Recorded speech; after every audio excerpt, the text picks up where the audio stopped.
নমস্কার, মিথি কুকিং চ্যানেলে সবাইকে স্বাগতম। আজকের পর্বে আমি আপনাদের সয়াবিনের ধোকা বানিয়ে দেখাবো।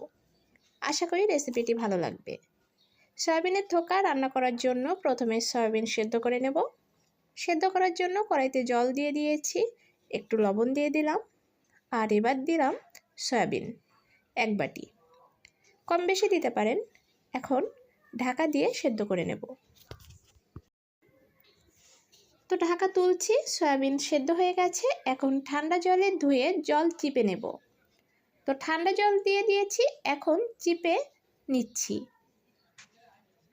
এরপর সয়াবিনগুলো আমি পেস্ট করে নেব। আর এদিকে কড়াইতে তেল দিয়ে দিয়েছি, তেল গরম হয়ে গেলে দিয়ে দিলাম পেস্ট করা সয়াবিন। এটা মিনিট 2 মতন ভেজে নেব। এতে করে সয়াবিনের একটা কাঁচা গন্ধ আছে, সেটা চলে যাবে। এ পর্যায়ে এবার দেব 1 চামচ লবণ। লবণ সয়াবিনের সাথে ভালো করে মিশিয়ে নেব।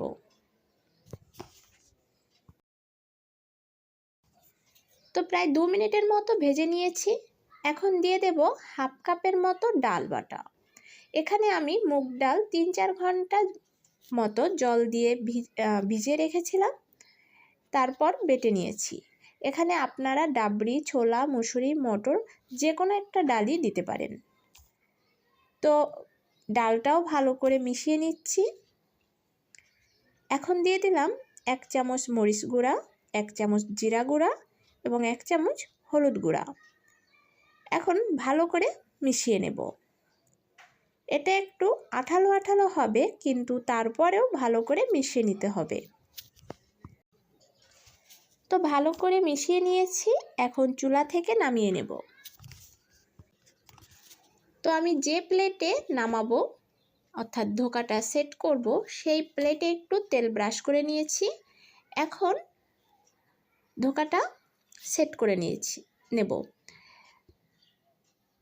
তো এভাবে হাত দিয়ে চিপে চিপে বা কোনো চামচ টামচ দিয়ে চেপে ধোকাটা সেট করে নিতে হবে।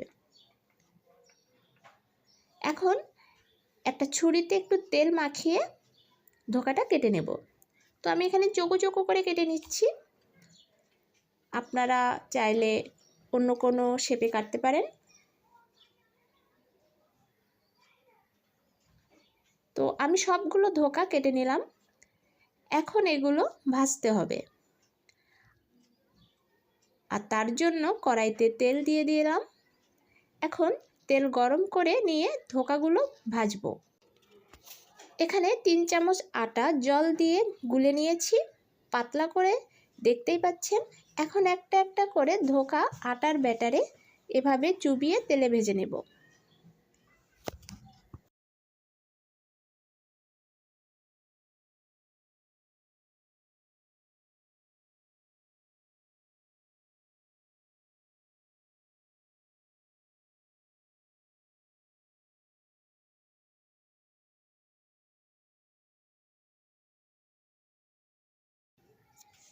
দুই পাশ উল্টে পাল্টে ব্রাউন কালার করে ভেজে নেব।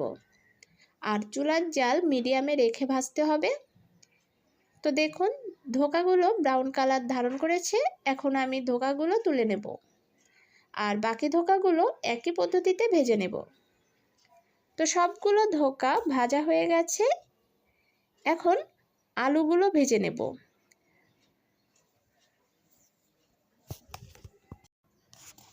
আলু ভাজার সময় সামান্য লবণ এবং সামান্য হলুদ গুঁড়া দিয়ে ঢাকা দিয়ে আলুগুলো ভেজে নেব। ঢাকা দিয়ে ভাজলে তাড়াতাড়ি ভাজা হয়ে যাবে। তো বেশ লাল লাল করেই ভেজে নেব। তো দেখুন আমি আলুগুলো বেশ লাল লাল করে ভেজে নিয়েছি।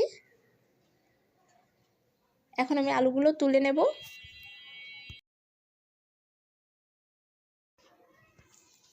আর এই তেলে দিয়ে দিলাম একটা তেজপাতা, 1 টুকরা দারচিনি, 2টা এলাচ, 1 চা চামচের মতো জিরা। কয়েক সেকেন্ড ভাজার পর দিয়ে দিলাম হাফ কাপের মতো পেঁয়াজ কুচি। এখানে আপনারা পেঁয়াজের পেস্টটাও দিতে পারেন, আমি কুচি দিয়ে রান্না করছি। একটু লবণ দিয়ে দিলাম, এতে করে তাড়াতাড়ি পেঁয়াজটা ভাজা হবে। পেঁয়াজটা ভেজে নিয়েছি। এখন দিয়ে দিলাম 1 চামচ রসুন বাটা এবং 1 চামচ আদা বাটা। আদা রসুনও ভালো করে ভেজে নেব। তো আদা রসুনটাও ভালো করে ভেজে নিয়েছি। এখন দিয়ে দেব 1 চামচ হলুদ গুঁড়া, 1 চামচ জিরা গুঁড়া, 1 চামচ ধনিয়া গুঁড়া, স্বাদমতো মরিচ গুঁড়া, স্বাদমতো লবণ। এখন সামান্য জল দিয়ে মশলা ভালো করে কষিয়ে নেব। আর গুঁড়া মশলা দেওয়ার সময় অবশ্যই চুলার জাল লোতে রেখে দিতে হবে। তারপর মশলাটা কষাতে হবে। তো মশলা কষানো হয়ে গেছে। এখন ভেজে রাখা আলু দিয়ে দিলাম। এখন আলু মশলার সাথে মিনিট 2 সময় ধরে কষিয়ে নেব। তো কষিয়ে নিয়েছি। এখন দিয়ে দিলাম জল। জল দেবার পর আলুটা মিশিয়ে নিয়ে আমি ঢাকা দিয়ে দিলাম ঝোল ফোটার জন্য। তো এখন ঢাকাটা তুলছি। ঝোল ফুটে গেছে। এখন দিয়ে দেব ভেজে রাখা ধোকা। তো ধোকাগুলো দিয়ে আমি 4 থেকে 5 মিনিট ঝোলটা ফুটিয়ে নেব। এ পর্যায়ে 2টা কাঁচামরিচ পেছন দিকটা একটু কেটে দিয়ে দিলাম, এতে করে সুন্দর একটা ফ্লেভার বের হবে। আর এখন দিয়ে দিলাম 1 চামচ ঘি। এটা অপশনাল, দিতেও পারেন আবার নাও পারেন, তবে দিলে বেশ ভালোই লাগে। আর এবার দিয়ে দিব গরম মশলার গুঁড়া।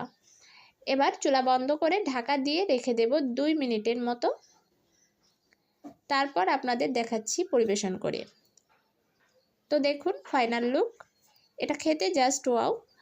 তো এই ছিল আজকের রেসিপিটি ভালো লাগলে লাইক কমেন্ট শেয়ার করুন। আর চ্যানেলটি এখনও পর্যন্ত সাবস্ক্রাইব করে না থাকলে প্লিজ চ্যানেলটি সাবস্ক্রাইব করে চ্যানেলটির পাশে থাকুন। ধন্যবাদ সবাইকে।